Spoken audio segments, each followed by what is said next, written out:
ఈరోజు ఈ వీడియోలో తిరుమల శ్రీ వెంకటేశ్వర స్వామి వారికి సమర్పించే ప్రసాదాల గురించి తెలుసుకుందాం. ఆనంద నిలయుడు అలంకార ప్రియుడు, అంతకంటే మిక్కిలి ఆహార ప్రియుడు, అంతకంటే కూడా భక్త ప్రియుడు. భక్తుల కోసమే తాను ఎన్నెన్నో కమ్మగా ఉన్న దివ్యాన్నాలను, పిండి వంటల్ని పుష్టిగా సుష్టిగా ఆరగిస్తాడు ఆ శ్రీనివాసుడు.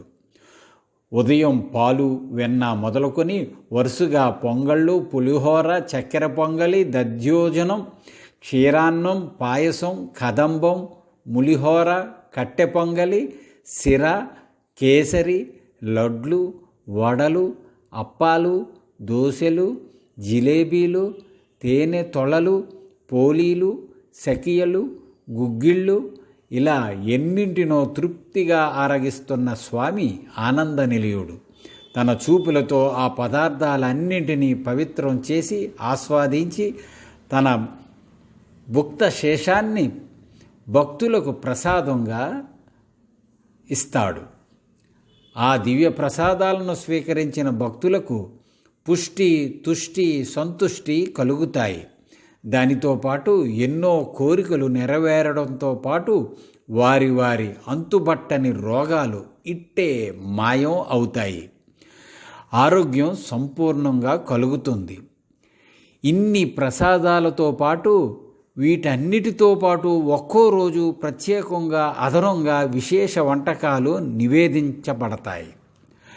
ఆదివారం అమృత కలశం అనే చమిలి పిండి, సోమవారం పెద్ద వడలు, బుధవారం క్షీరాన్నం, గురువారం జిలేబీలు, తేనె తొళలు అనే మురుకులు, శుక్రవారం పోలీలు,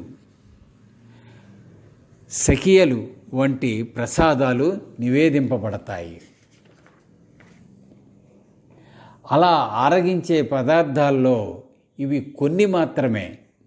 ఇలా ఉదయం నుండి రాత్రి వరకు ఆనంద నిలయుడైన శ్రీనివాసుడు ఆరగించే పిండి వంటల్ని, దివ్యాన్నాలను వరుసగా లెక్కబెట్టలేక తెనాలి రామకృష్ణ కవి తిండి మొండయ్య గారు అంటూ తిరుమలేశునికి ఒక పెద్ద బిరుదును తగిలించి ఆ స్వామివారి భోజన ప్రియత్వాన్ని చాటాడు. ఇలా ఇన్ని విధాలుగా పొగడబడిన స్వామివారు మాత్రం తన భోజనాన్ని తోమని పళ్ళాల్లో ఆరగిస్తాడు. భోజనం చేసిన పళ్ళాలను కడిగి పెట్టకుండా పారవేస్తారు. మళ్ళీ కొత్త పళ్ళాలు, అవేమిటంటే మట్టి కుండలు, అది కూడా సగం పగిలిన మట్టి కుండ, అదే ఓటి కుండ, దాన్నే ఓడు అంటారు. ఆ ఓడులో మాత్రమే ఆరగించే ఆనంద నిలయుని వైభవం ఇదా అని భక్తులు ఆశ్చర్యపోక